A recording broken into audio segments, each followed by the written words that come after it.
Bonjour, vous écoutez Des SI et des Hommes, le podcast créé par Stratégie pour parler numérique, informatique, digitalisation, entrepreneuriat et bien d'autres sujets. Vous allez découvrir des conseils, des bonnes pratiques, des concepts clés à travers le témoignage de notre invité. Bonjour à toutes et tous, ravi de vous retrouver pour ce nouvel épisode de Des SI et des Hommes. Pour ce nouvel épisode, j'ai le plaisir d'accueillir Ryan Labidi. Alors, je peux le dire, c'est un multi-entrepreneur. Je pense qu'il nous expliquera tout son parcours et tout ce qu'il a pu faire. Et voilà, et puis va évoquer le domaine un petit peu plus du métier de comptable et de la comptabilité et bien d'autres choses encore. Bonjour Ryan. Bonjour Nico, hyper content d'être là. Ouais, merci beaucoup d'avoir accepté mon invitation à participer à cet épisode Avec de plaisir. Des SI et des Hommes, qui sera le dernier de cette année de la saison 2. Donc voilà, on clôture la saison 2 au mois de décembre, donc ça sera plutôt intéressant et je pense que ça va être un bel épisode. On va rapidement rentrer dans le vif du sujet, mais tout d'abord, je vais te poser la question que je pose à tous mes invités qui permet d'introduire, c'est quel est ton premier souvenir d'informatique ou de numérique? Waouh, alors ça c'est quelque chose. Franchement, moi là, d'informatique, je pense que c'est un des premiers ordi que j'ai eu quand j'étais vraiment petit. Et ouais, et le premier jeu que j'ai installé dessus, c'était des jeux qui coûtaient genre 2 francs, je crois. C'était ma mère qui m'a acheté ça. Je sais même pas d'heure où elle les trouvait. Peut-être c'est à la caisse, tu vois, quand tu finis tes courses là. Et c'était des jeux nuls, mais pour moi, j'étais dans un univers, j'étais dedans quoi. Donc ouais, je dirais ça. Et après, surtout moi qui ai commencé à bidouiller tout ça et qui était un peu le référent tu vois, à 8-9 ans, qui était le référent de la famille en informatique, tu vois. Donc ouais, c'est plutôt ça les souvenirs. Donc des très bons souvenirs. Pour moi, j'aime bien poser cette question, ça me permet de situer la personne déjà en termes Ouais. d'âge et puis même pour les auditeurs, parce que bon, les auditeurs, ils nous voient pas, Ouais, c'est vrai. donc voilà, et ça permet de situer, de se dire ah oui, donc bon, parce que j'en ai eu certains qui avaient été beaucoup plus jeunes, qui ont, c'était les réseaux sociaux presque. Donc Ouais, voilà, ouais, ouais, bien sûr. voilà. Maintenant, parle-nous un peu de toi. Est-ce que tu peux te présenter en quelques mots, un peu ton parcours, d'où tu Ouais. viens et où tu vas maintenant? Voilà. Complètement. Écoute, donc du coup Ryan, hein, tu l'as dit. Ouais, alors multi-entrepreneur, serial entrepreneur, peu importe, mais même si le nom il est un peu bizarre, mais bon, c'est Oui, pas grave, c'est vrai. voilà. Au moins, non mais t'as raison. Mais ce que je veux dire, c'est que souvent les gens ils disent ça alors que c'est pas le cas, tu vois. Mais du coup, voilà, enfin bref. J'ai créé pas mal de boîtes, notamment avec Ludovic, mon associé de toujours, hein, que je connais depuis le CM2. Chaque fois je le répète, mais ça fait 20 ans que je me tape sa poire et ça va. On s'entend toujours très bien. Et c'est parti pour continuer. Donc, je suis assez content. Et donc, du coup, on a créé pas mal de boîtes. Moi, je viens du sud de la France, une petite ville qui s'appelle Carry-le-Rouet, qui est pas très loin entre Marseille et Aix-en-Provence. Pour la petite anecdote, c'est la ville de Nina Simone. Voilà, pour ceux qui connaissent, voilà, D'accord. Ok. voilà. Ah ouais, Mais c'est une voilà, belle référence. Une belle voilà, référence. belle ref. Après, une ref un peu moins ouf, c'est celle de Jean-Pierre Foucault aussi. Voilà. Bon, c'est un peu moins ouf. Ouais, Voilà. mais bon, il est Voilà. connu. Mais c'est un peu. Oui, voilà. Et pour la petite anecdote, quand on était petit, on allait au collège le matin et tout le temps on le croisait parce qu'il y avait une papeterie à côté de là où on prenait le bus. Et tous les matins, on lui faisait évidemment la même blague. Est-ce que c'est votre dernier mot, Jean-Pierre? Et je pense que, voilà. Là, je pense que si on lui dit ça, il va se souvenir de nous parce que c'était que ma génération qui faisait ça. D'accord. C'était Ouais. que ma génération. Et donc, du coup, là, il doit se dire, ah, ok. Donc, tu faisais partie de ces petits cons qui me sortaient cette blague tous les matins. Ok. Donc, je n'écouterai pas ce podcast. Voilà. Et hop. Donc, t'es sûr que Jean-Pierre Foucault n'écoutera pas ton podcast, Nico? Voilà. Je suis désolé de te le dire. Tant Mais pis, si, voilà. je perdrai un auditeur. Il le suivait tout le temps, là, mais bon. Voilà, mais c'est pour ça. Je pense qu'il devait le suivre ardemment. Donc, voilà. Désolé. Je suis désolé. C'est ma faute. My bad. Donc voilà, et effectivement, donc j'ai créé pas mal de boîtes, notamment avec Ludovic. Les études, moi, je suis ingénieur en aéronautique et spatiale, donc vraiment aucun rapport avec ce que je fais aujourd'hui. Évidemment, c'était le petit diplôme pour faire plaisir à la maman, voilà, pour qu'elle soit tranquille, qu'elle se dise, ok, mon fils, il a eu le petit diplôme, qu'elle puisse dire à ses potes, mon fils, il a un diplôme, voilà. Donc on fait plaisir à la maman. Ça m'a fait perdre beaucoup de temps, mais perdre du temps, on perd jamais de temps en fait. Voilà, on va pas rentrer dans le délire philosophique, on perd jamais de temps. J'ai appris énormément de choses, évidemment. Et je veux pas rentrer dans le cliché du gars qui dit non, en fait, on ne perd pas de temps, on ne fait que gagner. Enfin, tu connais l'histoire, tu sais, des trucs que tu vois, les vidéos que tu vois sur Instagram où le gars, il a 30 ans et il t'explique comment tourne le monde alors que le mec, il a vécu de sa vie. Tu vois, alors ça, c'est le truc que je déteste le plus au monde. Je te rejoins, mais complètement. Et puis, par rapport à tes études, voilà, je pense que le métier d'ingénieur, quand on sort d'une école d'ingénieur comme tous les deux, c'est aussi une façon de réfléchir. On sort, je pense qu'on est ingénieur généraliste quoi qu'il arrive, qu'on soit de l'aéronautique, de l'informatique, voilà. Et on a perdu notre temps, je vais te dire plutôt sur le domaine qu'on a appris. Mais après, voilà. Je suis d'accord, je suis complètement d'accord avec toi. C'est vrai qu'aujourd'hui, tout ce qui est voilà, en rapport avec l'aérospatial, bon, forcément aujourd'hui, j'en ai pas plus l'utilité que ça, à part pour me la péter quand on prend l'avion avec lui et je lui dis, voilà, tu vois, il y a ça, voilà, c'est tout, ça sert qu'à ça. Donc, pas grand-chose. Et d'ailleurs, je lui fais la blague à chaque fois, je lui dis, je prie, tu vois, tu sais, un peu comme dans les TGV ou dans les avions, quand tu as quelqu'un qui dit, s'il vous plaît, on cherche un docteur wagon 8, tu vois. Et moi, à chaque fois, je lui dis, peut-être que, parce que je suis ingénieur, un jour dans l'avion, on va dire, on cherche un ingénieur en aéronautique, on a un problème. Alors que non, jamais de la vie, ça va arriver, tu vois. Il y a des pilotes qui sont là pour ça et jamais on va m'appeler. Et puis, qu'est-ce que je vais faire, de toute façon? Ouais. Enfin bref, c'était un peu mon fantasme de me dire bon ok, ça va être utile à quelque chose, mais non, ça n'arrivera jamais. Exactement, je suis là les gars, je suis là. Et tu sais, me lever, faire le beau gosse auprès de tout le monde. Non, attendez, je suis ingénieur en aéronautique, laissez passer s'il vous plaît. Alors que non, évidemment, ça ne servira à rien. Mais donc du coup voilà ça. Et donc ensuite on a créé pas mal de boîtes. Instantanément après que moi j'ai fini justement mon diplôme d'ingénieur, on a créé pas mal de boîtes. Vraiment tout et n'importe quoi. La première, c'était notamment une boîte qui consistait à créer des sites internet. Alors, pour la petite anecdote, je le dis souvent, mais évidemment, on crée une boîte qui crée des sites internet, alors même que nous, on ne sait pas créer un site internet. C'est quand même assez drôle. Donc, évidemment, on apprend sur le tas, on essaie de voir un peu WordPress. Ah, ok, je clique là, ça fait ci, bidule, machin. Enfin, bref, on travaille et on y arrive. Et donc, du coup, c'est aussi un peu lié à ce qu'on disait tout à l'heure sur les études d'ingénieur. Je pense que c'est aussi ce que ça nous a, enfin, en tout cas, moi, c'est aussi ce que ça m'a appris. C'est le travail, en fait, la rigueur de travail, l'hygiène de travail. Le fait de te dire, ok, bon, là, tu vas manger tout ça. Tu as une semaine, voilà, écoute, tu vas pas dormir beaucoup, mais tu vas bouffer tout ça. Faut que tu te débrouilles. Ouais. Et donc ça aussi, je pense que, tu vois, si j'avais pas fait ces études-là, je sais pas si j'aurais eu aussi cette façon de travailler, cette hygiène de travail-là et cette volonté de me dire, ok, non, mais je sais que si je m'y mets, je vais y arriver. Et dans tes études, tu as fait une école d'ingénieur avec prépa intégrée ou tu avais fait autre chose avant, dans tes 2 ans avant Ouais, avant, j'avais fait une licence. C'est la honte, je me rappelle même plus. C'était en méca, en ingénierie mécanique. Hein. Je me rappelle même plus le nom de la licence. Parce que c'est là que tu te dis, ok mon gars, tu commences un petit peu à avoir de l'âge, tu vois. Et là, j'ai plein de signaux. Hein. Cette année, j'ai plein de signaux de trucs où je me dis, ah d'accord, je commence à être un peu âgé là, d'accord. Mais donc du coup, voilà, ça en fait partie, tu vois. Le fait de plus rappeler les études que tu as fait, ça c'est vraiment un truc de mec. Là, ça veut dire que c'était très loin maintenant, tu vois. Alors que c'était à moins de 10 ans, hein, mais bon, enfin bref. Le mec essaie de se rattraper. C'était à moins de 10 ans, hein, attention. Ouais. Donc, c'est quand même enfin bref, donc ça, et après, effectivement, l'école d'ingé. Mais donc, du coup, ça, effectivement, on a créé ces boîtes-là. Et donc, effectivement, du coup, en fait, on entreprend. Et donc, en fait, même si moi, j'avais déjà entrepris avant, donc forcément, là, tu sais, les vieux trucs, tu sais, des mecs entrepreneurs qui te disent, oui, moi, quand j'étais au lycée, je vendais des trucs. Oui, moi aussi, j'ai fait la même chose. Bon, enfin, on va faire rien d'exceptionnel, tout le monde le fait. On va pas se gargariser avec ça non plus. Moi, je vendais des sidekicks, c'est des téléphones américains, un peu à la mode à l'époque. Et il n'y en avait pas en France. Donc, moi, je les achetais pour exactement $80 sur eBay et je les revendais $250 en France, 250 € en France. Donc, vraiment, la plus-value, elle était incroyable. T'étais le précurseur, tu sais, de ceux qui sont actuellement sur Vinted, là, qui font des achats et qui revendent avec des robots qui vont chercher. Voilà. T'étais le précurseur, en fait. C'était toi. C'est ça.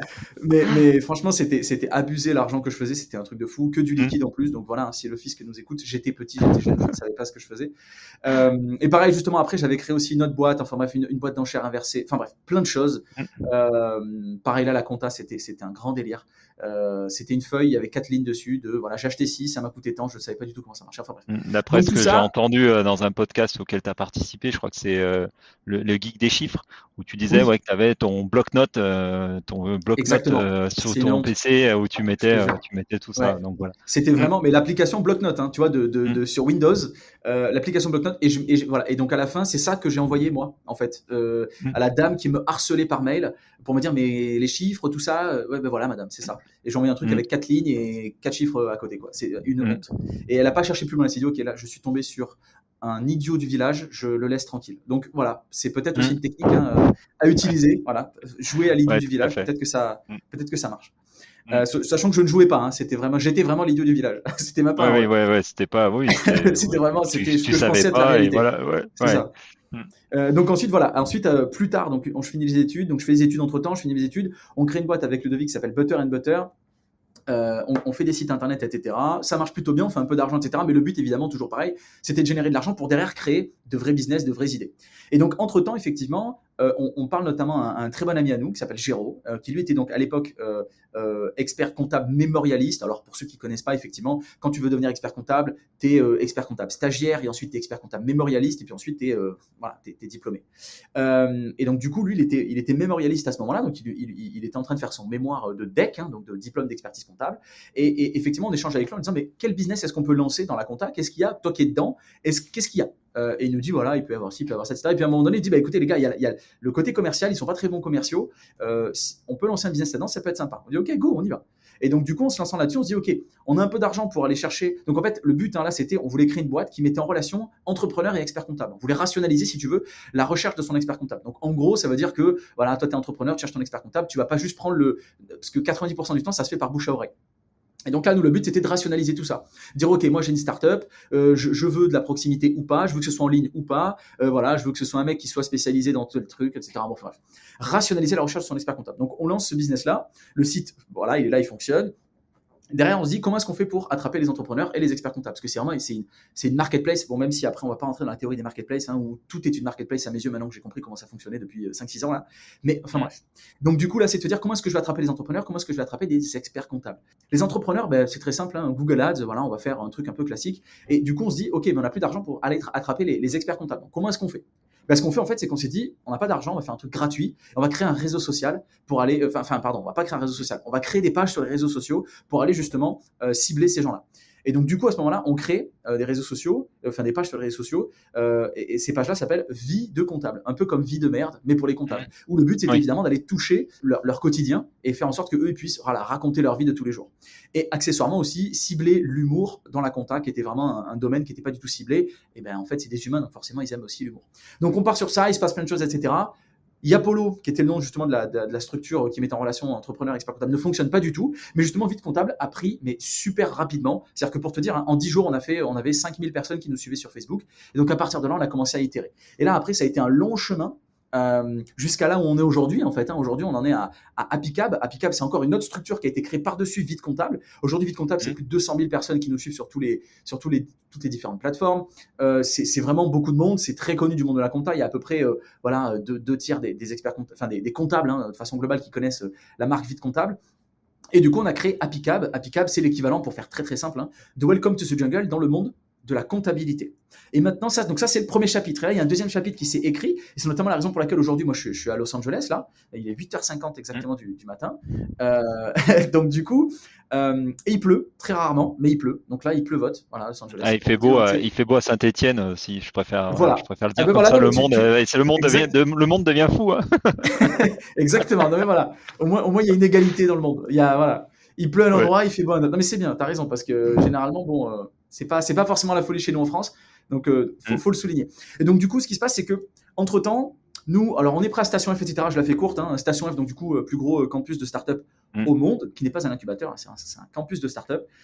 Évidemment, si quelqu'un nous écoute et qui veut entreprendre, je l'incite, mais à fond à aller postuler à Station F. S'il veut, il vient, on parle sur LinkedIn, etc. Je peux potentiellement aussi l'aider à faire en sorte que ça aille un petit peu plus vite ou qu'il ait un peu plus de chances d'être pris ou prise d'ailleurs. Quand je dis pris, évidemment, je parle aux hommes et aux femmes. Aujourd'hui, il est important quand même de le signaler parce que toujours pareil, à Station F, je le trouve encore une fois, il y a très peu de meufs qui sont présentes à Station F, donc ça serait cool aussi de toute façon, d'augmenter un peu. C'est entre le métier d'entrepreneur où on sait c'est très peu féminin et aussi les métiers du numérique où c'est très peu féminin. Exactement. On a deux domaines où c'est compliqué quoi. Donc c'est ça. Voilà, après j'ai aussi d'autres amis qui sont chez à Station F, je sais plus s'ils y sont encore. Mais voilà, comme il me dit, c'est un environnement génial pour entreprendre quoi. Ah mais clairement, c'est vraiment génial, ça ouvre beaucoup de portes.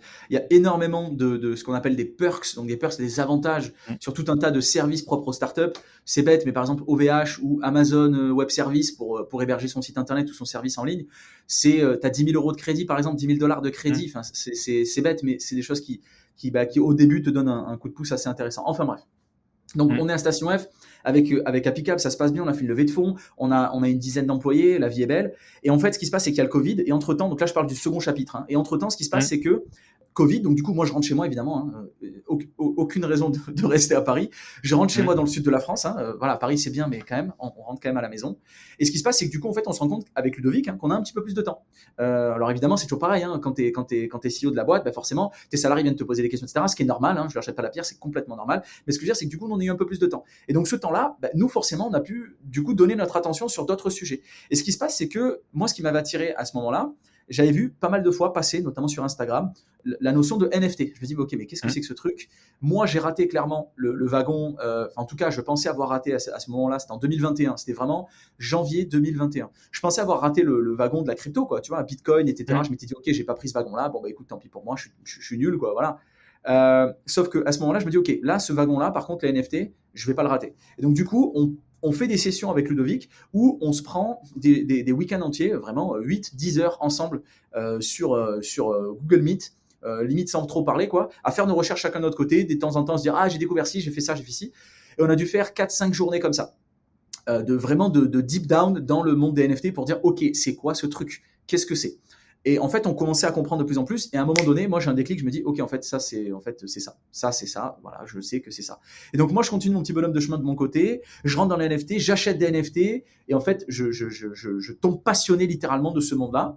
Et ce qui se passe, c'est qu'à un moment donné, je me rappelle de ce call que j'ai eu avec Lude, où lui aussi il commence à rentrer un peu dedans. Je lui dis, écoute, Lude, j'ai acheté tel NFT, machin et tout, c'est trop bien. Je suis dans le Discord, ça parle de trucs, ce qui est possible de faire, c'est incroyable. Voilà, quand tu as ce déclic de te dire, waouh, ce qu'on peut faire avec les NFT et à quel point ça va être l'avenir entre guillemets, technologique de tout ce qui va se passer autour de nous, bah, tu te rends compte que, ok, ça va être un truc de fou. Et à ce moment-là, moi, je dis à Ludovic, je l'appelle, je dis, bah, écoute, Lude, je pense que, on le sait, toi comme moi, ok, aujourd'hui, c'est pas du tout le bon moment parce qu'en fait, on a Appicab. Donc, Appicab, c'est la fameuse boîte un peu comme Welcome to Jungle dans la compta, qui marche très bien. On a des investisseurs, on a des salariés, on est en pleine expansion, ça se passe super bien. On est d'accord que c'est pas du tout le moment de débuter un autre business, c'est vraiment pas du tout le bon moment, mais vraiment pas du tout. Mais on sait, toi et moi, que là, on est tombé amoureux de ce business-là et qu'on va le faire et qu'on va aller au bout et qu'on va se lancer là-dedans. Et il me dit, bah oui, je sais, parce qu'en fait, voilà, on va être porté par la passion, sans vouloir faire le gars philosophique, hein, mais c'est la réalité. Tu es porté par l'excitation et la passion, donc du coup, tu as envie de faire ça. Et donc, du coup, on passe justement sur ce chapitre-là, et on se dit, bah écoute, on s'en fout, on y va. On le crée et puis on y va. Et donc là, on crée donc du coup un business qui s'appelle donc Sandaga. Et Sandaga, c'est une marketplace NFT. Donc une marketplace où tu vas pouvoir acheter, vendre des NFT, et pas que, mais entre autres, c'est ça le but de base de cette marketplace-là. Et entre autres, effectivement, on a créé aussi une collection NFT qui s'appelle les Metaverse Marauders, dans lesquelles effectivement les gens vont pouvoir, je peux pas tout dire, mais en gros, ils vont pouvoir nous aider à créer un truc, une franchise que l'on appelle une franchise. Et ce business-là, on l'a créé, et pour finir là-dessus, on l'a créé donc avec 3 autres personnes, avec donc Rudy Gobert, qu'on citait justement toi et moi avant de débuter le podcast. Donc Rudy Gobert qui est un des meilleurs défenseurs de l'histoire de la NBA. Hein. Donc je pèse mes mots, je dis pas ça parce que c'est mon frérot, c'est la vérité. C'est vraiment c'est une référence. Il a été 3 fois DPOI ouais, 3 fois d'affilée, DPOI. Donc DPOI, c'est Defensive Player of the Year. Donc en gros, ça veut dire meilleur défenseur de l'année, quoi. C'est la deuxième personne à faire ça, en fait. Personne n'a fait ça. Ouais. Et qui joue maintenant à Minnesota Timberwolves depuis cette année. Exactement. Voilà. Je suis un ancien basketteur. Ok, d'accord. Un ancien basketteur. Juste pour la petite histoire, moi, je me suis réorienté dans mes études et dans ma voilà, après avoir rencontré un joueur il y a quelques années, parce que j'ai son âge, quand j'avais 17 ou 18 ans, je sais plus, qui s'appelle Tony Parker. Et là, je me suis dit non, je serai jamais pro. Je serai jamais pro. Voilà, il venait de signer. Mais c'est quoi qui t'a fait dire parce qu'il y avait un niveau, complètement différent. Voilà. Après, voilà, on savait qu'il venait de signer pas à l'INSEP, il sortait de l'INSEP, il venait de signer à Paris à l'époque. Donc voilà, parce que moi, je suis de la même génération que lui ou que les Flo Pietrus ou Boris Dio. Voilà, donc mais après voilà, moi je suis bien le basket, je suis bien Rudy. Voilà, on est en train d'attendre le nouveau phénomène là, français qui va arriver. Mais il m'en a parlé, Victor. Ouais, donc c'est donc ok, Rudy Gobert qui t'accompagne, qui te suit sur ce projet-là. C'est ça, qui est co-founder, hein, donc vraiment il prend du temps. Ah oui, co-founder. D'accord. Ouais, c'est ça. Il est co-founder avec nous sur le projet. On s'appelle très souvent. Je vais assez souvent quand je viens aux États-Unis, je vais assez souvent chez lui, même si là c'est un peu plus compliqué parce qu'il a déménagé. Enfin, voilà. Donc voilà, donc il y a Rudy et il y a aussi Hélène et Omar Sy. Voilà, donc Hélène qui est la femme d'Omar et Omar qu'on connaît, Lupin, Intouchable, voilà. Donc voilà, et donc ils sont aussi tous les 3 donc co-founders du projet, hein, donc forcément voilà, ils sont présents assez souvent dans le projet. Chacun avec son rôle, mais ils sont vraiment tous présents au quotidien. Alors peut-être pas au quotidien pour pour Omar et Rudy, qui le sont peut-être, allez, on va dire 1 à 2 fois par semaine, mais en tout cas pour Hélène sur le projet. Ah, d'accord. Donc ça, Ouais. c'est les co-founders avec lesquels on s'est réunis pour créer tout ça. Et donc voilà où on en est aujourd'hui. Donc là, aujourd'hui, voilà, moi je suis aux États-Unis, on échange avec pas mal de boîtes ici pour justement le projet Metaverse Marauders dont je te parlais, mais aussi surtout avec pas mal d'investisseurs aujourd'hui aussi ici, parce qu'on lève des fonds, et notamment aussi D'accord. surtout aux États-Unis. Donc voilà la raison pour laquelle je suis ici. Voilà pour le Et est-ce que le tu peux, rétrospective un peu ouais, complexe. pour clore un peu ce chapitre NFT, parce que Ouais. voilà, moi aussi j'y tenais à en parler parce que enfin, c'est toujours en lien avec le numérique. Est-ce que tu peux, alors même si j'en ai parlé avec Johan Lopez lors d'un précédent épisode sur Alors, ouais. d'autres Ouais. manières d'aborder des investissements, est-ce que tu peux redéfinir un peu ce que c'est le NFT avec tes Bien mots sûr. à toi? Complètement. Pour la petite anecdote déjà, hein, Johan Lopez, alors je ne sais pas s'il va écouter ou pas, sa newsletter, vraiment, c'est une bombe atomique. Donc vraiment, même s'il n'écoute pas, peu Ouais, importe, allez-y, mais il Snowball, écoutera. allez-y, c'est Ouais, magnifique. allez-y. Moi, je Ouais, suis abonné, je paye, c'est magnifique. Je suis très content de ouais, recevoir mais sa newsletter je le fais aussi. par WhatsApp tous les jours. C'est magnifique. J'adore. Vraiment, il n'y a Et rien à puis, redire. C'est magnifique. une idée encore pendant le confinement. Ah Voilà. bah tu vois, Parce voilà, que, bah tu ouais, vois. ouais, une idée encore pendant le confinement, et voilà, où il s'est posé cette question-là. Et c'est vrai que sur ce côté finance personnelle, c'est plutôt intéressant. Donc voilà.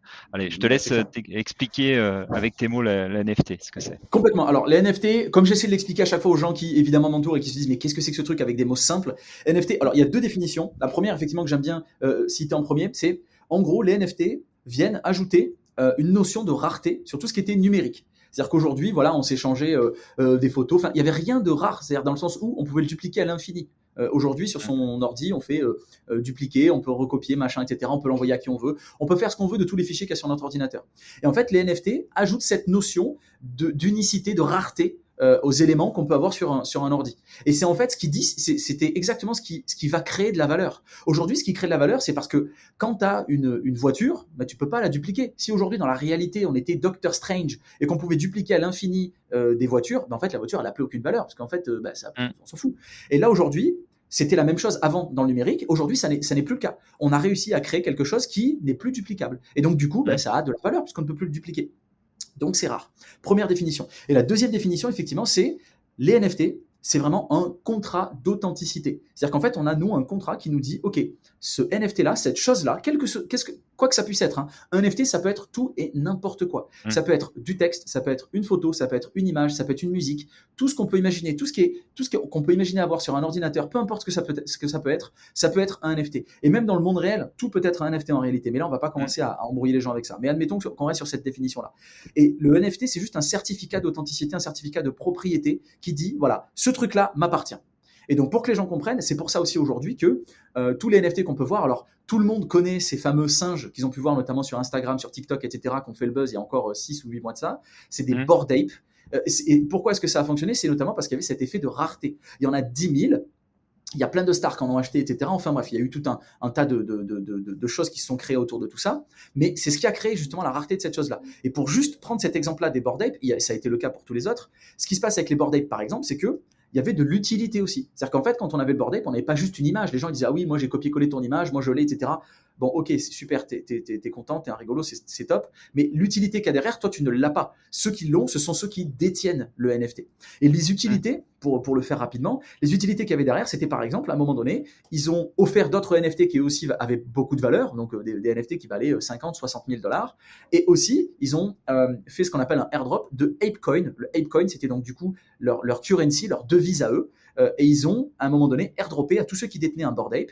Ils ont proposé d'offrir à peu près l'équivalent de 90 000 $ en équivalent de ApeCoin. Sachant que ce ApeCoin-là, donc il donnait en gros 10 094 ApeCoin par personne qui détenait un Bored Ape.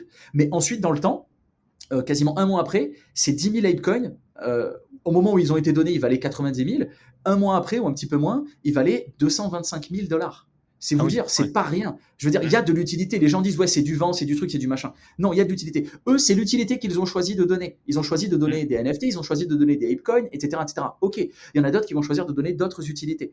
Et en fait, c'est ce qui clairement va révolutionner pas mal de choses dans le monde dans lequel on vit nous, notamment le monde de l'art. Et l'art, ça veut dire les films, et évidemment que nous, avec Omar, on est en train de travailler sur ces sujets-là, mais ça veut dire aussi la musique, ça veut dire aussi en fait, la propriété intellectuelle de tout ce qu'on peut voir autour de nous, mais ça veut dire aussi dans la restauration. Enfin, il y a plein de choses qui vont être modifiées, notamment la fidélisation client, enfin bref, beaucoup de choses vont être modifiées avec les NFT. C'est juste voilà, donner là quelques portes pour que les gens commencent à s'imaginer, mais encore une fois, hein, rien de mieux que de faire ses recherches chacun, mais encore une fois, c'est ce qui va être l'avenir de la technologie qui va nous entourer. On le voit là depuis 2021, il y avait des premiers sur les NFT aussi autour du vin. Parce qu'en France, Ouais, voilà, on a quand même, complètement. voilà, et c'est beaucoup de vignerons, vignobles, enfin, voilà, de producteurs de vin, on va dire, se tournent aussi vers ça pour se dire, bah, c'est pareil, parce que on sait aussi que le vin prend de la valeur. On sait aussi que le vin, bah, voilà, il peut y avoir, enfin, avec le temps, ça peut prendre, voilà, et voilà. Donc j'avais lu aussi ça. Je sais qu'il y a pas mal de boîtes, enfin, il y a au moins une ou deux boîtes françaises, mais ça, voilà, Johan saura très bien en parler parce qu'il avait fait pas mal Bien d'études sûr, et je crois qu'il en avait parlé dans une de ses newsletters autour de complètement. Snowball. Mais voilà. Mais j'ai échangé Écoute, justement moi avec pas mal de gens qui sont dans ce monde-là, dans le monde du vin, et notamment là, on est en train de faire quelque chose avec le Petit Béret. Le Petit Béret, c'est une boîte qui fait, alors je ne saurais pas le définir mieux que lui évidemment, mais enfin que le CEO qui est un gars aussi super. C'est une boîte qui vend de l'alcool sans alcool, voilà, pour faire simple. Donc en fait, tout ce que tu peux imaginer avec de l'alcool, il le vend mais sans alcool. Donc tous les spiritueux, voilà, la même chose sans alcool. Et on est en train de travailler avec eux notamment sur cet aspect-là NFT pour ces produits-là. Mais effectivement, et pour finir là-dessus, ce qui est intéressant aussi avec les NFT, et notamment ce côté authenticité, c'est que toutes les marques de luxe, et notamment donc du coup le vin, hein, tous ces produits un peu de luxe, pour notamment s'assurer du bien fondé du produit que tu vas acheter, de s'assurer qu'effectivement c'est bien le bon produit, les NFT prennent tout leur sens. C'est-à-dire que tu vas acheter le produit avec son NFT qui évidemment va te prouver que c'est le bon produit. Donc tu ne pourras plus acheter un faux sac Louis Vuitton, une fausse bouteille. Alors je suis nul en alcool, hein, donc je ne pourrais pas dire Dom Pérignon ou je ne sais pas quoi. Voilà, je sors les hashtags que je connais, mais voilà. Donc voilà. Et donc ça aussi, ce sera très très utile là-dedans. En fait, je pense qu'aujourd'hui, les gens ne se rendent pas assez compte à quel point les NFT vont demain être présents un peu partout, et la blockchain, hein, de façon générale, au même titre que l'est aujourd'hui Internet, tu vois. Et ça, c'est assez génial. Et quand tu es entrepreneur, c'est ultra excitant de se dire waouh, c'est horrible de dire ça, tu as l'impression que je me prends pour je sais pas qui, c'est pas du tout ce que je veux faire. Hein. Mais je veux dire, moi, j'arrive à imaginer ce que ça peut être demain et je me rends compte que la très grande majorité de la population, ben, en fait, ne s'en rend pas forcément compte. Alors aussi parce qu'ils s'en foutent un peu, hein, on va pas se mentir. Enfin, eux, c'est pas leur job de s'imaginer ce qui va se passer demain. Nous, quand t'es entrepreneur, c'est aussi un peu ton job de s'imaginer ce qui va se passer demain. Mais oui, donc du coup, c'est hyper excitant en fait. Tu te dis waouh, ok, en fait, il y a énormément de choses à aller voir.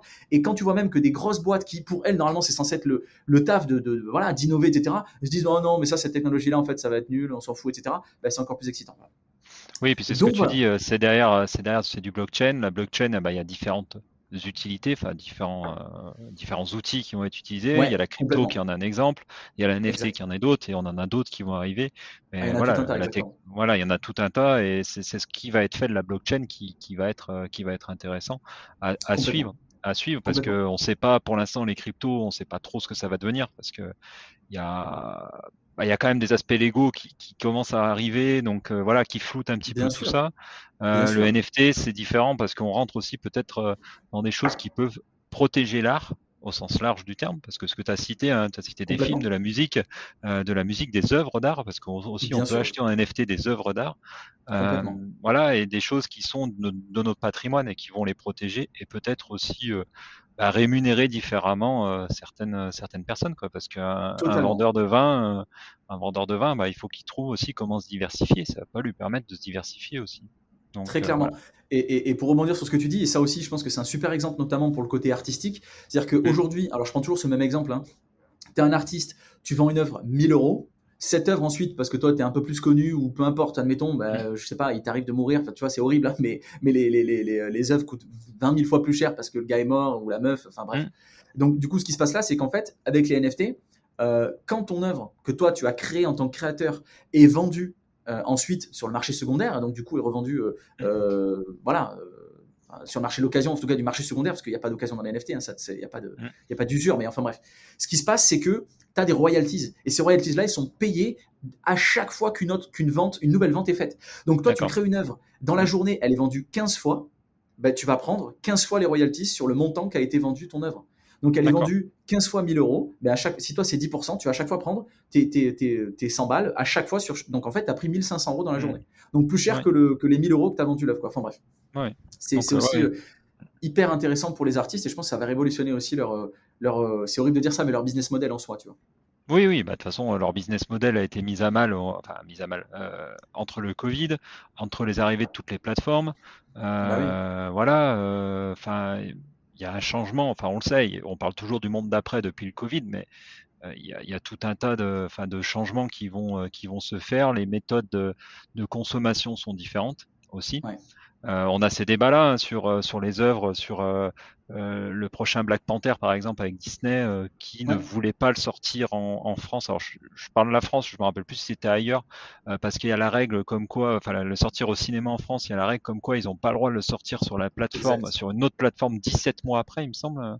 Il me semble Euh, que c'est assez énorme hein, quand même, il Ouais, me semble. alors je sais pas, je crois que c'est un peu moins, hein, Ouais. je crois que c'est plus quelque chose comme 3 mois, mais enfin, ça c'est de mon expérience personnelle, hein, je sais pas du tout Mm. ensuite ce qu'il en est Mais je crois qu'ils ont concrètement, mais tu as négocié peut-être pour que ce raison. soit sorti plus tôt.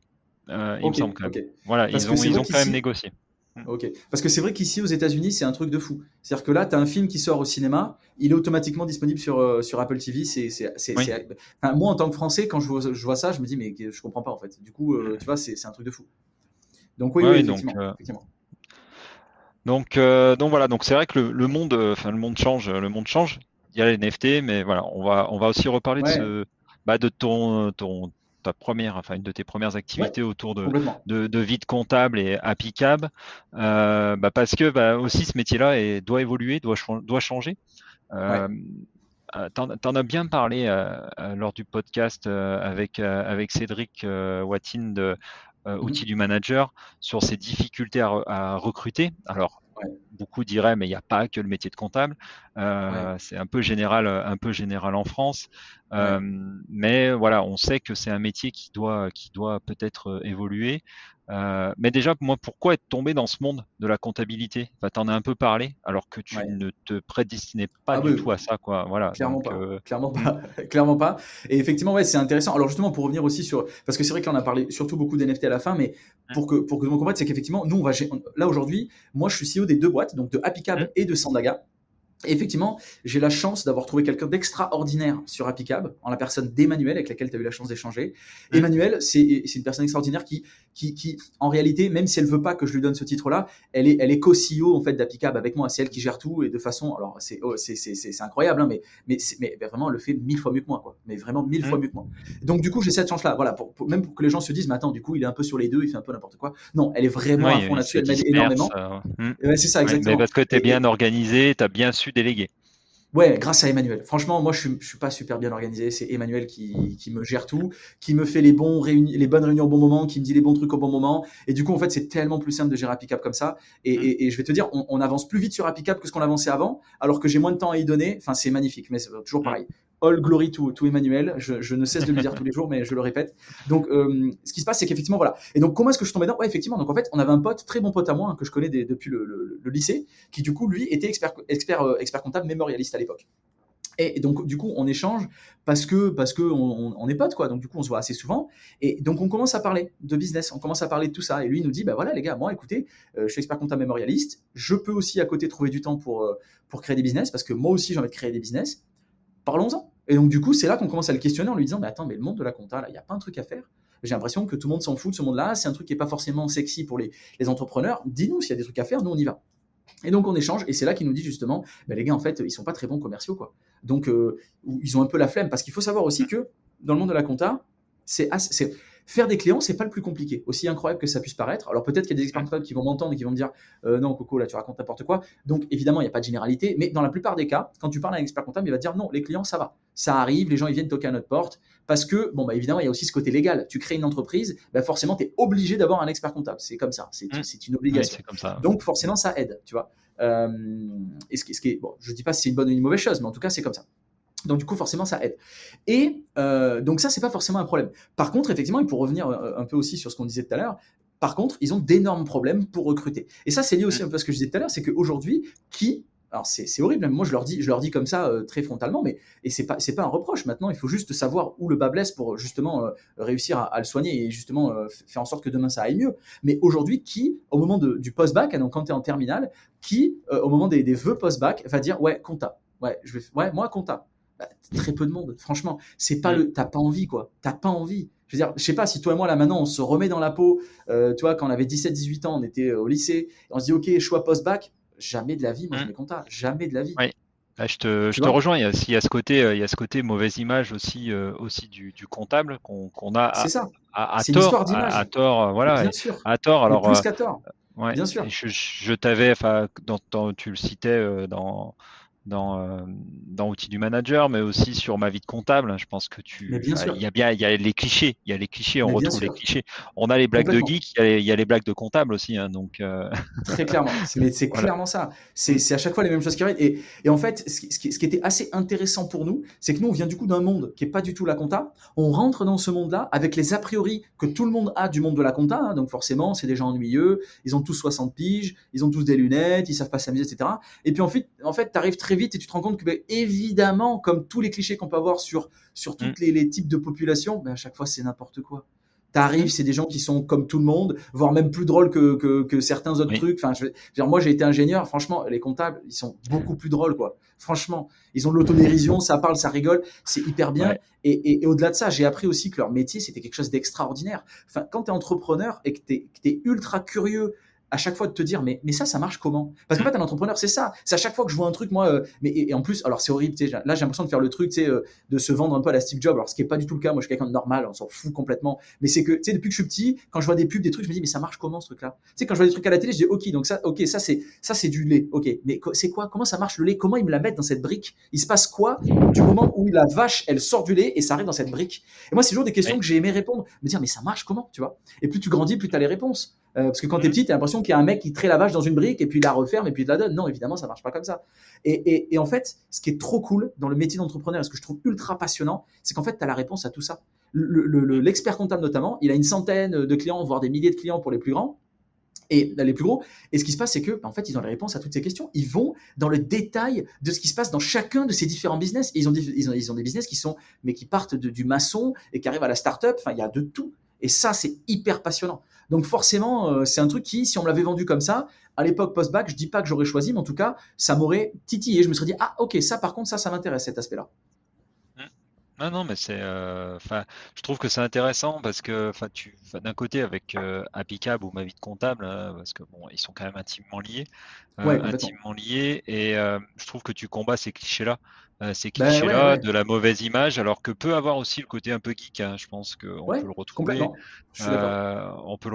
de comptable, mais après on peut avoir tout un tas d'autres clichés, le côté fonctionnaire, le côté, enfin voilà, toutes Ouais, deux choses. Forcément, on va retrouver ces gens-là, mais on peut aussi retrouver des gens qui sont pas comptables et qui ont, voilà, complètement, complètement. qui ont le même image que ce qu'on peut faire. Et puis, Exactement. enfin, en plus, c'est un métier où, bah, tu l'as dit quand même, où il y a peu de gens qui sortent. Donc, il y a plus d'offres, enfin, il y a plus d'offres que de demandes. Il y a peu de Ouais, gens qui s'orientent vers ces métiers-là. Alors que dans les 10 ans à venir, j'avais trouvé une étude, il risque d'y avoir beaucoup de postes qui vont être pourvus. clairement. Voilà, pour différents métiers. Parce que quand on parle de comptabilité, tu l'as cité, à l'expert comptable, qui est pas le Graal suprême, mais voilà, qui demande de faire beaucoup d'études, et tu l'as dit, avec Ouais, les différentes strates pour y arriver. Tu as le c'est ça. comptable client, tu as le comptable paye, tu as le trésorier, tu as le consolideur, tu as le risque manager, parce que ça aussi, hein, c'est des métiers Exactement. comptables, et tu as aussi Exactement. l'auditeur. Ouais, Tu as aussi les complètement. auditeurs, et voilà, et puis différents métiers, parce qu'il y a le côté, bah, chez l'expert comptable, qu'est-ce qu'ils ont besoin, mais aussi dans les entreprises, enfin les experts comptables, j'en avais discuté avec un, ils ont aussi cette concurrence avec les entreprises qui ont des comptables chez eux. Euh, Exactement. voilà, Exactement. donc il faut aussi qu'ils arrivent à attirer, qu'ils changent leur façon de faire, Exactement. et Et voilà, Ouais, c'est vas-y, vas-y. exactement ça. Non, non, mais je te rejoins, Nico, c'est exactement ça. Et en fait, si tu veux, il y a ce cliché aussi dans le monde de la compta. Donc déjà, il y en a peu qui rentrent dans le monde de la compta. Et ceux qui sont dans le monde de la compta, donc déjà qui sont pas beaucoup, enfin ils sont pas beaucoup, tout est relatif évidemment, hein, il y a quand même des 200 000 personnes. Mais en plus, ces gens-là, les plus jeunes en tout cas, pensent, moi je pense que c'est à tort, hein, mais ça n'est que mon avis, ils pensent que c'est mieux d'être comptable en entreprise. Parce que tu n'as qu'un dossier à gérer, évidemment, Ouais, avec une entreprise. Et puis, ben, en fait, tu as tout le délire de la boîte, quoi. En fait, c'est une boîte normale. Eux, en fait, ils font la ouais, dissociation. mais En fait, ils dissocient cabinet d'expertise comptable et entreprise. Sauf que non, en cabinet d'expertise comptable, c'est aussi une entreprise. Et nous, il y a des entreprises, je te jure qu'il y a des cabinets d'expertise comptable où vraiment, c'est super. Il n'y a aucune autre entreprise qui, enfin, de façon globale, il y a peu d'entreprises qui font ce genre de choses-là, tu vois. après, Et ça enfin, donne c'est hyper ce que envie d'aller. ouais, c'est ce que tu dis, et puis moi, ça fait écho avec mon vrai métier, on va dire, et le vrai métier voilà, de l'entreprise où je suis, Ouais, c'est de consultant directeur de DSI externe, consultant directeur du système d'information externe. Donc, on est ouais, multi-client. Et c'est ouais. sûr qu'il y a ce ratio et cette façon de travailler qui est différent en travaillant sur du multi-client comme on peut l'être dans un cabinet d'experts comptables. Ouais, Et ce ratio, enfin ce côté où on est interne. On n'a pas ouais. la même on n'a pas déjà, enfin, pour moi, il y en a qui sont faits pour être internes et il y en a qui sont faits pour être sur du multi-client. Voilà. Mmh. Il y a, Ouais, moi, je sais, quand je cherche des profils, j'y fais hyper attention parce que c'est pas donné à tout le monde. Euh, c'est pas donné à tout le monde d'être multi-client. Enfin, il faut une ouais, certaine agilité, il faut pouvoir switcher d'un client à l'autre. Tiens, complètement. j'ai Appicap qui m'appelle, tiens, j'ai Strategy qui m'appelle, bah tiens, voilà. Bon, bah, il y a ce côté-là qui rentre en jeu aussi sur le Bien côté sûr. recrutement. Euh, et puis c'est ce qu'on a commencé à dire tout à l'heure. Le monde change et j'ai lu une étude en préparant là, le podcast, alors qui date Ouais. de 2015, qui s'appelle la profession va-t-elle se faire ubériser? C'était au moment où Uber Ah, ouais, ouais, ouais. arrive, tu sais, en France avec Bien la sûr, notion de taxi, etc. Enfin voilà. bien Et sûr. il y avait eu des études qui avaient été faites. Et j'avais trouvé cette étude intéressante et surtout ils font un focus sur le métier de comptable. Et il y avait eu Ouais. plusieurs questions qui ont été soulevées. Il y en a surtout deux qui pour moi sont intéressantes. C'est quelles sont selon vous les trois principales menaces pour la profession comptable à horizon de 10 ans? À Ouais, 46%, c'est les nouveaux modèles de cabinet. Low cost, ouais, 100% online. Je pense que ouais, ça, on le voit un petit peu. La guerre des prix à 44%. Le changement de mentalité des clients en 32%. L'ubérisation de la profession à 26%. Et l'érosion, voilà, la disparition du monopole, 23%, et les banques à 21%. Donc ouais, là, on voit déjà qu'ils sent, en 2015, on était en 2015, donc il y a 7 ans, il sent que le ouais, monde est en train de bouger. Est arrivé après le Covid, donc qui a encore accéléré les choses. bien Et sûr. pour eux, quelles sont les trois principales opportunités pour la profession comptable? Et c'est les innovations des éditeurs de logiciels de gestion. Donc ça, Ouais, je sais que c'est des choses que tu regardes, enfin, vous évoquez aussi complètement, avec vos clients par rapport à la marque employeur, etc. complètement. L'interprofessionnalité, la réglementation de la profession aussi, Ouais. communication, full service, activité commerciale et aussi la reprise économique. Donc Mmh. voilà, ça c'est tout ce qui a fait et qui fait avancer les choses. Et c'est sûr que c'est un métier qui doit changer. Pour moi, c'est un métier qui a Ouais, changé, hein, on le remarque, hein, parce ouais, que ouais. on a vu, enfin moi pour avoir eu un expert comptable et je pense que toi aussi, bah, tu commences à avoir des échanges assez Ah mais asynchrones c'est et que t'es pas obligé exact, d'aller le voir, lui apporter tes exact. papiers, voilà. Exactement. Non, mais c'est clair, c'est clair. C'est ça et ça, c'est un gros changement, je trouve déjà. Rien Oui. que ça. Et puis il y a de plus en plus de numérisation des documents, tu vois, Mm, numérisation des factures, etc. Après, tu as des banques, alors pour la citer, nous on est chez Conto par exemple, mais tu as Conto mm, qui te permet aussi rapidement et facilement de pouvoir numériser tes factures. Donc forcément, et puis derrière de lier justement l'outil de gestion de comptable de ton comptable, mm. de ton expert comptable. Donc forcément, c'est des choses aussi qui aident énormément, même nous en tant qu'entrepreneurs, ça nous aide énormément, tu vois. Oui. C'est beaucoup Ah plus oui, bah simple. ça te fait Euh, gagner du temps ah mais c'est clair. et ça te facilite Et et on y ça te voit plus clair. facilite et puis comme tu le dis, toi, enfin qui est entre Paris, Los Angeles et Marseille, enfin voilà, tu vas pas te trimballer avec tous tes papiers tout le temps Ah ouais, c'est et clair. puis tu vas rester, enfin je sais plus là, ça fait un petit moment là que tu es sur Los Angeles, je crois, Ouais. tu vas pas envoyer un courrier avec tous tes papiers à ton Ah ouais, ce expert serait chiant. comptable. Ouais. Voilà. Donc Ce serait clairement chiant. voilà, Non mais donc t'as ce raison, métier a c'est clair. forcément évolué, doit évoluer, donc les éditeurs logiciels doivent évoluer. Parce qu'en plus, il y a le Covid qui est arrivé, donc il y a du Ouais, télétravail et travail à distance. Moi, je me ouais. rappelle, quand j'ai démarré la société il y a 5 ans, il n'y avait pas de télétravail chez mon expert comptable, hein. Ah bah oui, Il n'y évidemment. avait pas de télétravail, pas de visio. Et là, bah, voilà, après le Covid, ils y sont venus, ils ont accéléré leur transformation numérique. Et ça, bah, je pense aussi, c'est bien un facteur de la marque employeur. Si tu proposes du Bien sûr. télétravail, je pense que tu as plus de facilité Ah mais c'est à clair. Et recruter. nous, c'est bien sûr. Et nous, c'est clairement quelque chose qu'on leur demande de mettre en avant sur leur page applicable, parce qu'on sait très bien derrière, parce que nous, on échange aussi énormément avec les candidats, donc la jeunesse comptable, ce qu'on appelle nous la jeunesse comptable. Et très clairement, c'est quelque chose desquels ils sont vraiment ultra demandeurs. Ils veulent se dire, ok, je peux passer potentiellement une journée de la semaine chez moi en télétravail. L'expert comptable va me faire confiance. on fait ça en toute confiance. Il n'y a pas de problème. Et ça, clairement, c'est un véritable avantage. Mais pour revenir effectivement sur le changement si tu veux, d'idéologie dans les cabinets d'expertise comptable, très clairement, c'est en train d'être opéré. Nous, il y a de plus en plus évidemment de ce qu'on appelle jeunes experts comptables. Donc, c'est des experts comptables qui ont, on va dire, qui ont moins de 45 ans, et qui arrivent avec une nouvelle façon de voir les choses, tu vois, une nouvelle façon d'apporter un service à leurs clients, mais aussi une nouvelle façon de manager les collaborateurs. Et ça, c'est clairement des choses que nous, on les incite énormément à mettre en avant sur leur page applicable, parce que c'est clairement ce qui fait la différence. Et très clairement, il y a vraiment beaucoup de choses qui sont en train de se passer, et même à l'ordre des experts comptables, avec lesquels on a beaucoup de contacts, si tu veux, même eux, ils ont clairement des pôles attractivité, il y a plein, des pôles innovation, il y a plein de choses qui sont en train de se passer en ce sens, et il y a plein de choses qui sont en train d'évoluer. Donc c'est en train de se faire. C'est ultra bon signe, mais ils sont sur la bonne. Je pense qu'ils sont vraiment sur la bonne voie. Ouais, je suis d'accord avec toi, on le voit qu'ils sont sur la bonne voie. On voit aussi que les éditeurs de logiciels se bougent, hein, parce que quand on parle de logiciels comptables, il y a les gros du marché qui sont présents, mais voilà, il faut aussi qu'ils évoluent pour que les gens puissent travailler de manière plus facile.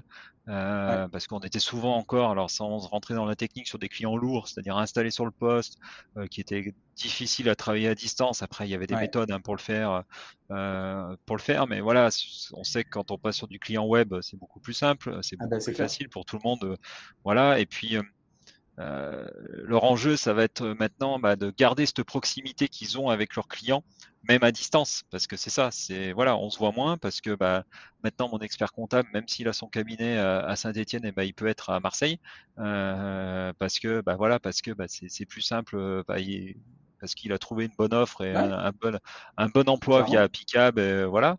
Il vient une fois par mois et ça suffit à tout le monde. Donc voilà quoi. Après, je suis d'accord. Moi je trouve qu'Appicab est plutôt bien. Alors je crois que c'est ce que tu disais. Je sais plus dans quel podcast que j'ai écouté, ou aussi tu as trouvé un peu cette inspiration via Welcome to the Jungle. Tu le cites, tu dis vous êtes le Welcome to the Jungle de la comptabilité, parce que c'est un métier bien spécifique pour moi. C'est très spécifique, et on retrouve certains sujets avec la patte comptable. Ouais, c'est ça, c'est exactement ça, hein. C'est vraiment la même chose, mais sur vraiment ce segment de l'expertise comptable, donc vraiment pour les cabinets d'expertise comptable.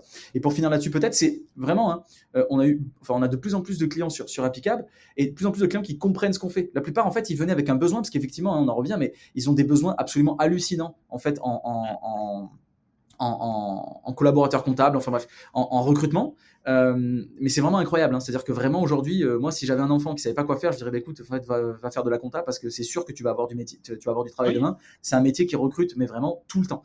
Mais en fait, ça recrute tellement, c'est qu'en fait, ils se font chasser dans tous les sens. C'est vraiment, on en est là, quoi. C'est incroyable. Et donc, du coup, on a des cabinets d'experts comptables qui, nous, au début, quand on a lancé ce business-là, qui venaient parce qu'ils avaient ce besoin de recruter, et qu'en fait, ils savaient pas où aller. Je te le dis très sincèrement, hein, c'est pas en notre faveur, mais je te dis vraiment comment ça se passait. C'était des cabinets qui savaient pas du tout comment faire. Ils étaient prêts à donner de l'argent à n'importe qui allait leur permettre de pouvoir recruter, tellement ils avaient besoin de recruter. Et donc, du coup, ils venaient chez nous. Mais aujourd'hui, on est vraiment sur des cabinets qui nous disent non, attends, je comprends très bien ce que tu fais sur la marque employeur. Parce qu'avant, ils ne comprenaient pas ce qu'on faisait avec la marque employeur. Ils me disaient ouais, la marque employeur, bon, on n'y croit pas beaucoup. Écoute, je m'en fous, fais-moi recruter. Aujourd'hui, ils comprennent ce qu'on fait. Ils comprennent que travailler leur image auprès des candidats, communiquer leur image auprès des candidats, ça va justement créer ce qu'on appelle donc aujourd'hui, nous, communément, la marque employeur, mais en tout cas, l'envie auprès des candidats de dire ok, je vais plutôt aller sur ce cabinet plutôt que sur celui-là, alors même qu'ils sont dans la même zone, qu'ils font à peu près la même chose, etc. Et ça, ils le comprennent de plus en plus. Et là, tous les clients qu'on a récemment, c'est vraiment des clients qui comprennent cet aspect-là. Donc c'est te dire, même là, toujours pareil, hein, pour conclure sur ce changement des mœurs dans les cabinets d'expertise comptable, on est vraiment là-dedans, on est vraiment sur ce type de cabinet-là. C'est assez incroyable. Et puis oui, excuse-moi, je t'ai coupé, mais c'est vrai que ce côté-là, ce que tu dis, c'est le changement, mais le changement de mœurs, alors je sais pas si on va dire de mentalité, mais aussi d'évolution, et comprendre que les gens viennent aussi pour plein d'autres raisons. Quelqu'un qui arrive et qui voit que tout est archaïque, tout est à l'ancienne, tout est en papier, il peut poser sa démission, mais tout de suite, quoi. Enfin, dire j'arrête, c'est bon, moi je veux pas travailler là, c'est pas moderne, et il va trouver. C'est ça, et il va trouver en sortant du cabinet, hein. C'est pas lui, alors là, c'est pas ça qui va le faire peur. Ça ne fera pas peur. Donc voilà. Mais je te dis, là, tu vois, par exemple, avec Emmanuel, on avait fait un topo, parce que c'était justement le début du mois là, donc on a fait le topo sur les clients qu'on a rentrés sur Appicab le mois passé. Sur les peut-être 28 clients qu'on a rentrés, sincèrement, c'est que des clients, c'est quasiment que des clients qui étaient en mode bon, je recrute évidemment, mais je viens aussi et surtout ici pour bénéficier de la marque employeur parce que j'ai compris que c'était quelque chose qui, sur le temps long, allait bénéficier à l'image de mon cabinet et qui, sur le temps long, allait me permettre de recruter de façon plus, on va dire, simple, tu vois. Et ça, c'est juste, on a fait le constat il y a quelques jours avec Emmanuel. C'est incroyable. Ouais, non, mais c'est tant mieux, on va dire, tant Ouais, tant mieux, mieux. Et bien sûr. puis c'est que la profession aussi, comme tu le dis, est en train aussi de se rendre compte. T'en as parlé avec l'ordre des experts comptables, enfin, avec qui vous avez des relations.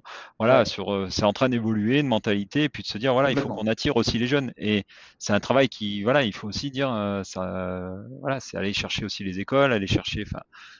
Voilà, plus s'investir différemment que de dire on va attendre que ça arrive et puis on verra bien, quoi. C'est clair, Mais, c'est clair. Et les gens qui sont à la tête justement de l'ordre, ils font vraiment ces efforts-là. Tu vois, là, il y a eu un nouveau président qui s'appelle Lionel Canesi. C'est vraiment quelqu'un qui apporte, qui veut en tout cas apporter de la nouveauté. Et ça se sent. C'est pas juste du blabla. On voit bien qu'il y a des choses qui sont en train de se passer. Il crée même des fonds pour investir dans les startups, dans le monde de la compta. Voilà, c'est dire s'il y a des choses qui se passent. Et il y a une personne aussi avec laquelle, bon, qui lui n'est pas un élu, mais qui est là depuis un certain temps, qui dirige aussi.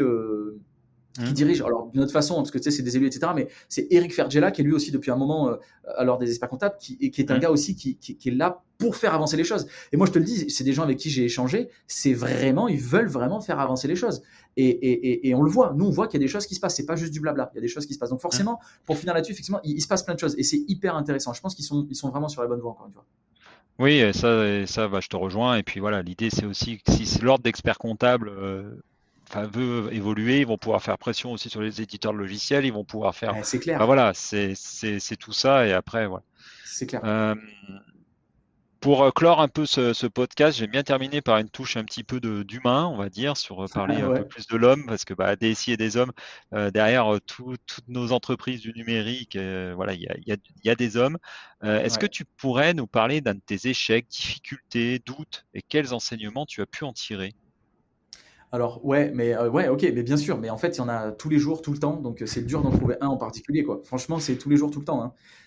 Ouais. Tu vois, je t'en cite un hier, tu vois? Hier, on est en train de refaire notre deck parce que le deck, on le refait, dès qu'on échange avec, parce qu'ici, j'ai la chance aussi d'avoir les contacts d'Hélène et d'Omar qui connaissent énormément de gens ici sur Los Angeles, Hollywood, et cetera, et qui peuvent nous aider énormément sur notre levée de fonds, et qui nous permettent même, si tu veux, à un moment donné, même de choisir avec qui on va lever de fonds, donc c'est quand même un Mmh. luxe, enfin en tout cas de refuser certaines personnes. Et en gros, moi j'ai pu échanger avec une personne qui a levé 150 millions là très récemment sur sa startup et qui du coup, j'ai pu prendre 4 heures. T'imagines la chance que j'ai, quoi. C'est un truc Ouais. de fou de pouvoir prendre 4 heures avec une personne qui vient de lever 150 millions et qui dit ok, je prends 4 heures, on va regarder ton deck et je vais te dire moi ce que j'en pense. Sachant que ce deck là, c'est des centaines d'heures de travail, tu vois. Mais Oui, pour bah, je me doute.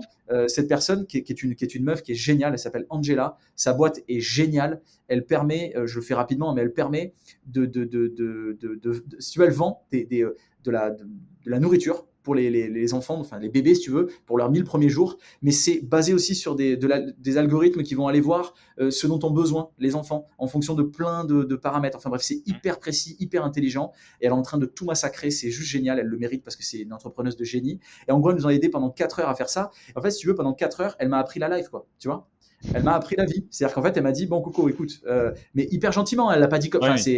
Ouais, elle avec. est adorable et je la remercierai toujours, tu vois, d'avoir fait ce qu'elle a fait. Mais elle m'a appris la life. Là où moi, j'ai l'impression de connaître déjà quelque chose, même si je te dis très sincèrement, hein, moi, je sais que je suis vraiment à 10% de ce que je peux savoir, tu vois. Mmh. Mais même sur les 10%, elle m'a dit, en fait, elle m'a fait comprendre qu'en fait, t'es pas à 10%, t'es à 1%. Donc arrête de te prendre pour qui t'es pas. En fait, elle m'a réappris un peu comment. Et tu vois, c'est con, mais elle m'a repris des choses que je savais, des trucs. Et donc forcément, bah, quand tu reprends la voiture, en plus c'était à West Hollywood, nous on est à Agora Hills, donc il y a 50 minutes avec le trafic, etc. J'ai passé 50 minutes dans la voiture à regarder la route, quoi, tu vois, à me dire, mais mec, Ouais. mais t'es con. Tout ce qu'elle t'a Mmh. dit, tu le savais. Pourquoi tu l'as pas mis? Et en plus, tu vois, elle te dit des trucs qui sont logiques. Pourquoi t'as pas pensé? Voilà. Et c'est que ça. Donc Ouais, en oui, fait, ça c'était un échec. elle t'a refait descendre sur terre, entre guillemets, quoi. Voilà, elle t'a Exactement, ouais. exactement. Mmh. Là où moi je pensais que j'avais un deck en béton, etc. Ben non, en fait, ton deck c'est de la merde, Coco. Refais-le parce que c'est nul, tu vois. Et ça, en fait, et d'un côté, dit comme ça, tu vois, ça peut paraître, mais en fait, c'est trop bien, c'est génial. Mmh. Parce qu'en fait, moi, j'aime pas me dire tout est beau, tout est propre, c'est pas normal, c'est pas Mmh. possible. Il y a un truc qui va pas. Tu vois, ouais. Non, mais c'est pas normal. Donc, moi, quand on me ramène comme ça sur tête, je me dis, c'est horrible, toujours pareil, j'aime pas faire le mec philosophique, etc. Mais c'est la réalité. Tu te dis, ça me rassure. Je me dis, ah, ok, d'accord, donc je suis qu'un humain et effectivement, j'ai fait des erreurs. Ok, cool, merci. Et on me les montre. Et donc, du coup, là, je vais être encore meilleur. Et ça, c'est top. Donc, franchement, autant j'ai eu le coup de, putain, fais chier, on est vraiment des cons. Et toujours pareil, dans ta tête, tu te dis, putain, je suis allé voir tel VC, qui est un VC lourd, je lui ai proposé ce deck-là, mais elle avait raison, là, j'aurais jamais dû dire ça. Oh, j'ai créé une cartouche, je suis trop con. Et tu vois, ces trucs-là. Et en fait, ouais. Ben, ouais, mais c'est la vie, mec. Qu'est-ce que tu veux faire? C'est comme ça. Voilà. Donc maintenant, tu le refais, ton putain de deck, et tu retournes, et puis ça continue, quoi. Ouais, non, mais c'est bien. C'est un bel exemple. Un bel Donc, exemple. voilà. Si tu avais un livre, une série ou un film à nous conseiller. Alors, ce qui est horrible, c'est que j'arrive pas à lire de livres. Oh là là, l'enfer, je n'y arrive pas. Non, mais c'est pour ça que je parle de séries Ouais, ou de films. mais c'est hyper intéressant parce que du coup, je me force, j'essaie de trouver des créneaux. Tu sais, moi, je suis beaucoup un mec de la routine, j'essaie de trouver des créneaux et j'essaie de faire tout le temps, ouais, je etc. suis pareil. Ouais. Voilà, et je n'arrive pas à insérer cette routine du livre. Je n'y arrive pas. C'est pas possible. Enfin bref. Je te conseillerais un livre, je l'ai plus en tête, sur les méthodes un peu de lecture rapide, tu vois. Il est top parce qu'il est pas très compliqué à lire avec plein d'exercices. Et moi, ça m'a aidé à lire déjà un peu plus vite parce que je pense que j'étais un peu comme toi, j'avais du mal à lire parce que j'avais peut-être du mal à me concentrer. Et je reprenais, enfin, moi, j'ai un livre de 100 pages, je mettais 2 mois à le lire, quoi. Donc, forcément, et c'est pas productif parce que tu t'en rappelles plus. Et voilà, donc je te le retrouverai, je te le donnerai. Ah bah, volontiers. Et encore faut-il que j'arrive du coup à lire le livre. Mais bon. Non, mais tu le fais parce que tu auras un objectif, derrière, je pense. Complètement. Mais non, mais et c'est là où moi, tu vois, je lisais pas du tout. Et là, je vais arriver à lire, je crois, cette année, j'aurais lu à peu près 15 livres. Pour moi, qui est énorme. C'est énorme. Enfin, pour d'autres, ça va être rien. Mais pour moi, c'est énorme. Oui, c'est vrai, il y en a pour qui ça va être. Ça va c'est nul, 15 livres, c'est ce que je dis. Ouais, non, mais voilà, mais moi, et j'ai lu un livre, un pavé qui s'appelle Sapiens, voilà, que je pensais jamais lire de ma vie, que tout le monde m'avait conseillé dans les podcasts. Je l'ai lu, j'ai adoré, et j'aurais pas été capable de lire ça, enfin, si j'avais pas lu ce livre qui me permettait de capter et de me dire, cool. Voilà. Après, je te le donnerai. Je veux bien. Ouais, je veux bien. Et donc, après, oui, je vais lire des livres, tu vois, sur les marketplaces, etc. Mais c'est pas des livres, voilà, je les lis parce qu'il faut, et pas, voilà. Mais par contre, série, alors aucun rapport évidemment avec le monde du business. Série, ma série préférée of all time, c'est The Good Place sur Netflix. The Good Place, c'est génialissime. J'adore. Il me met dans un petit cocon confortable, dans un petit monde qui n'existe pas forcément, mais qui est génial. Il y a des rebondissements comme j'aime. C'est du petit lait. Franchement, c'est magnifique. Et puis, derrière, en filigrane, il y a aussi quand même l'histoire de la vie, le pourquoi du comment des gens, le côté social de ouais, mais je suis né ici, j'ai pas eu les mêmes chances que tout le monde, etc. Alors, pour autant que c'est hyper léger comme série, franchement, j'adore. C'est une série un peu cucu. Où les gens vont se dire, mais attends, mais c'est quoi ce truc de gamin là? Ouais, mais moi, c'est mon truc. Voilà. J'ai 8 ans. Laissez-moi dans mes 8 ans. C'est ce qui permet de t'évader. Voilà. Exactement. Voilà, donc... C'est ma comfort zone, The Good Place. Et après, la question un petit peu subsidiaire, si tu avais un invité à me conseiller pour mon prochain podcast. Un invité à te conseiller, franchement, moi, je te dirais Rudy, parce que t'aimes beaucoup le basket. Rudy est un gars passionnant. Rudy, franchement, je dis pas ça parce que c'est mon frérot, hein, c'est vraiment un gars, il est en or, quoi, parce que ce mec-là, avec qui il est aujourd'hui, il pourrait tellement pas être comme il est. Et en fait, le mec, il est d'une simplicité incroyable. Il s'en fout, on s'appelle, il me dit ouais, vas-y mec, tac, bidule, on passe, ouais, on va manger là, truc. Il s'en fout, il est ultra cool. C'est un mec passionnant, il aime beaucoup le business en plus, donc tu aurais beaucoup de choses à échanger avec lui sur le côté business. Et c'est un gars des NFT à fond aussi, tu vois. Ouais, voilà, il investit dans plein de. Enfin voilà, c'est vraiment. Écoute, moi, je te conseillerais Rudy. Ouais, si tu veux me mettre en relation, il n'y a pas de souci, ça sera avec plaisir. Et en plus, je cherche un petit peu ce côté un peu sportif et aussi entrepreneur du numérique. J'ai pas encore la chance d'avoir sur le podcast Ty Christ, parce que j'aimerais bien aussi, parce qu'il a ce côté aussi là, et je trouve que c'est intéressant aussi d'avoir ce côté un peu sportif de haut niveau et qui se lance aussi dans des business numériques. Ouais, complètement. D'ailleurs, j'ai utilisé ce service là, on-off, voilà, pour la petite anecdote. Ouais, on-off, ouais, moi aussi. Non, mais je veux dire, il fait pas ça juste pour le truc, hein, il est vraiment, c'est un vrai service. Enfin, je veux dire, avec on-off et puis tout ce qu'il essaie de monter derrière aussi avec Album ou des choses comme ça. Exactement. Mais comment les gens peuvent te suivre, te contacter? LinkedIn? Franchement, alors un peu partout. LinkedIn, là, franchement, je vais pas mentir, ça fait 2-3 mois où sur LinkedIn, j'étais pas bon. J'ai pas répondu à plein de gens. Ils ont dû se dire, mais quel connard celui-là, il se prend pour une star. Il répond à rien. Alors que pas du tout, en fait. C'est juste que c'était pas forcément, encore une fois, dans ma routine. Alors vraiment, j'aime pas LinkedIn. Hein. Vraiment, j'aime pas LinkedIn. J'y vais parce qu'il faut y aller, mais j'aime pas du tout LinkedIn. Je trouve que c'est vraiment un site des années 2000. Ça me dégoûte. Mais il faut y aller, donc j'y vais. Voilà, si LinkedIn m'écoute, s'il vous plaît, voilà, ne faites pas de mal à mon compte. Mais voilà. Donc du coup, LinkedIn bien sûr, mais Insta aussi, partout, ouais, vraiment. Ok. Ouais. Ok, je mettrai tous les liens de toute façon dans la biographie de l'épisode. Et puis si les gens veulent te contacter, voilà, je pense que tu es assez dispo pour répondre comme tu me l'as fait avec moi. Avec très grand plaisir. Ouais, complètement. Voilà, c'est la fin. Je te remercie beaucoup. Franchement, je suis super content de terminer avec toi parce que je vois. Je suis monté en créneau là depuis les 12 épisodes du début de l'année où j'ai commencé avec Ulysse et je termine avec toi. Vraiment un bon moment, quoi. C'était cool. Trop cool. J'ai kiffé aussi. C'était vraiment bien. Et puis je remercie nos auditeurs de nous avoir écoutés. Vous pouvez retrouver Ryan sur tous les réseaux sociaux. Je vous mettrai tous les liens de toute façon dans la bio. Puis tous les liens aussi de ces différentes structures, que ce soit Picab, Sandaga et ma vie de comptable. Et ma vie de comptable, voilà. Et puis si vous avez des questions à propos du système d'information, n'hésitez pas à nous contacter, nous via Facebook ou LinkedIn. Abonnez-vous sur votre plateforme d'écoute pour ne pas rater les prochains épisodes. À bientôt sur DSI des Hommes. À bientôt Ryan. À plus tout le monde. Merci Nico, à plus.